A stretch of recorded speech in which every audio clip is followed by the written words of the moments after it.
executive orders. I'm not a huge fan of executive orders because I think that executive orders, especially if you have Congress, I mean, right now he's got a majority in Congress, so you should be able to pass some pretty significant laws. First order of business on an executive level, I think a lot of what Trump is doing, as far as attempting to build up the military is correct. I think slashing regulations is correct. I think that an attempt to restructure entitlements would be very high on the priority list. If you're going to do it early in your presidency, obviously. Because you're going to feel blowback for doing it, and if we don't fix the entitlement problem, then the government's basically done. I mean, 80% of our budget is entitlements, essentially. Only 20% is defense.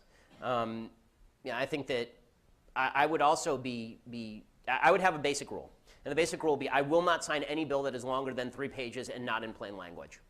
I want the American people to understand what it is that people are voting for and what they're signing. I would also fire half the executive branch immediately.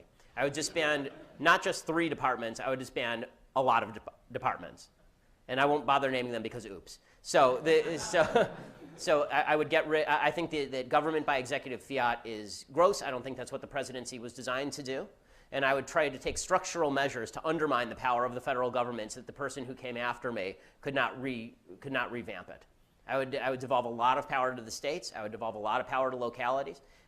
As I say, I would try to break the public sector unions as fast as possible because I think that they're bankrupting the country. And a lot of the stuff I could do inside the executive branch would be stuff addressed to the executive branch. So it wouldn't be addressed to areas that Congress has already spoken on.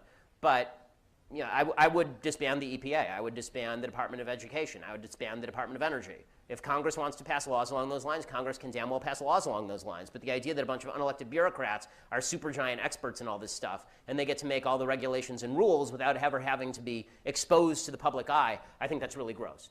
So that would be, as president, I think that's the first job of the president. The president really has 2 jobs under the Constitution, right? It's to enforce the laws and to make sure that we have national security. Those are really his 2 big jobs under the Constitution, and those would be the 2 that I take seriously. I would be maybe the first president in history trying to undermine the power of the executive branch on behalf of the legislature and simultaneously strengthen the military on behalf of national security. Shapiro 2020! Well, maybe 2024. Well, thank you very much.